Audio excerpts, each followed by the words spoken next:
Maraknya penipuan pinjaman online ilegal menjadi tanda bahwa masyarakat masih lemah literasi keuangan dan digital. Bersama saya, Yanwarista Cayaningrum, mahasiswa Ilmu Komunikasi, Fakultas Ilmu Sosial dan Ilmu Politik Universitas Airlangga, akan mengajak Anda mengenal lebih dalam mengenai pinjaman online ilegal. Pinjaman online atau biasa disebut dengan pinjol ilegal merupakan kejahatan terorganisir yang akhir-akhir ini meluas dan menjerat banyak korban.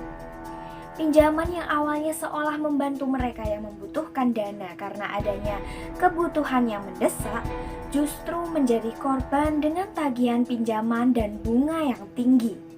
Selain itu, pinjaman online yang mayoritas hanya membutuhkan kartu identitas seperti penyerahan KTP dan swafoto pada syarat peminjamannya, seringkali mencekik korbannya dengan memberikan uang pinjaman yang lebih sedikit dari semestinya, juga jatuh tempo pembayaran yang lebih awal dari yang seharusnya.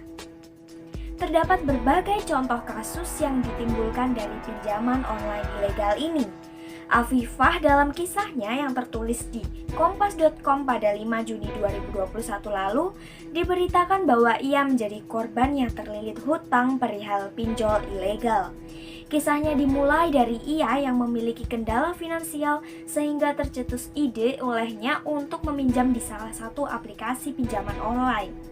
Awalnya ia mengajukan pinjaman sebesar 5 juta rupiah, namun dalam waktu yang singkat sesaat setelah ia memberikan kartu identitas juga identifikasi wajahnya, dana masuk ke rekeningnya sejumlah 3,7 juta rupiah. Dan anehnya itu berasal dari 3 aplikasi pinjaman online yang berbeda. Tidak sesuai dengan jumlah yang diajukan dan mencurigakan, bukan? Tak hanya itu, ia juga diminta untuk mengembalikan 5,5 juta dalam waktu yang kurang dari sepekan.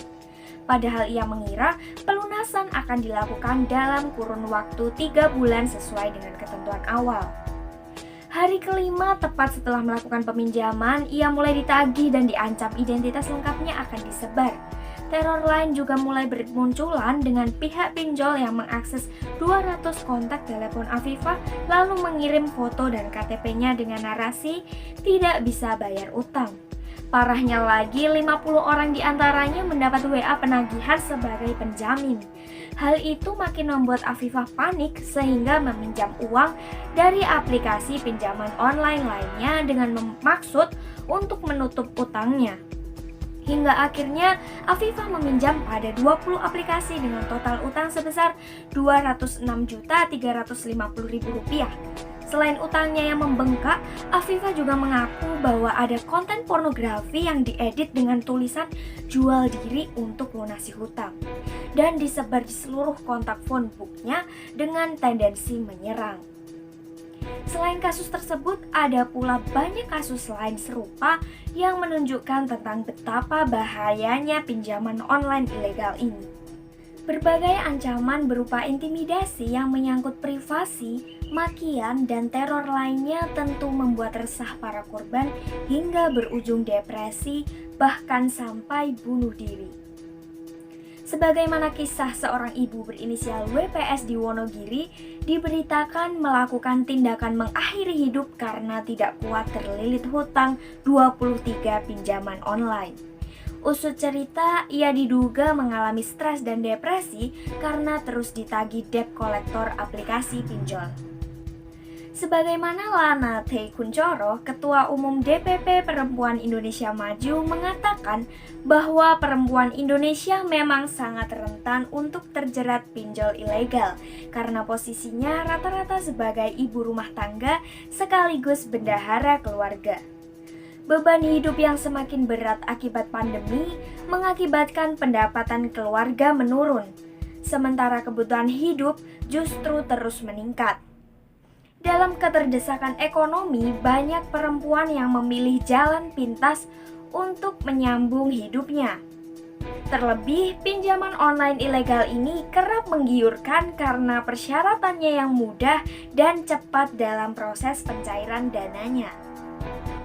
Untuk melindungi dan mencegah maraknya korban dari pinjol ilegal ini, terlebih pada wanita, saya menyerukan untuk waspada, hati-hati, dan teliti terhadap apapun yang ingin kita lakukan.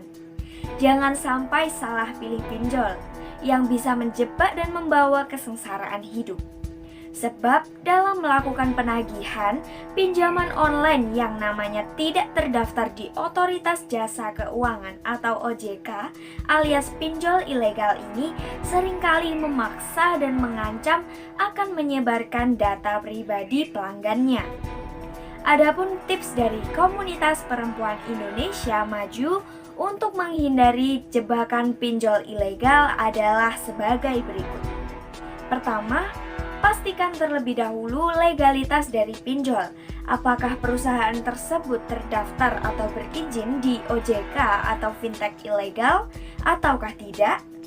Kedua, jika akses pinjaman online hanya melalui ponsel, pastikan bahwa akses data hanya terbatas pada kamera, mikrofon, dan lokasi. Ketiga, jangan pernah memberikan seluruh data telepon kita kepada pinjaman online ilegal. Keempat, pastikan konsumen mendapatkan informasi detail dan atau download perjanjian untuk mendapatkan kepastian berapa yang harus dibayar, berapa yang akan didapatkan, berapa besar biaya atau bunga, tenor, dan informasi lainnya. Kelima, pastikan Anda meminjam sesuai dengan kebutuhan. Selain dari 5 cara untuk menghindari terjebak pinjol ilegal, ada pun solusi yang dapat Anda lakukan jika sudah terlanjur terjerat pinjol ilegal. Yang pertama, segerakanlah untuk melunasi pinjaman. Jika belum mampu, lakukanlah restrukturisasi, misalnya berupa penurunan bunga atau perpanjangan waktu pinjaman. Yang kedua, jangan pinjam lagi untuk menutup pinjaman alias seperti istilah gali lubang tutup lubang. Yang ketiga, blokir semua telepon yang melakukan penagihan tidak beretika. Yang keempat, segera lapor ke polisi apabila merasa dirugikan dengan teror, intimidasi, atau perbuatan yang tidak menyenangkan lainnya. Dan terakhir, yang terpenting adalah berhentilah untuk meminjam dari pinjaman online ilegal. Pinjol ilegal tidak memiliki aturan yang jelas. Seringkali sesuka hati menerapkan bunga, fee, dan tempo waktu pelunasannya. Oleh karena itu, jangan sekali-kali coba akses ke pinjol ilegal. Ayo perempuan Indonesia, hindari pinjol ilegal dan cerdas dalam mengatur keuangan keluarga. Sekian dari saya, terima kasih.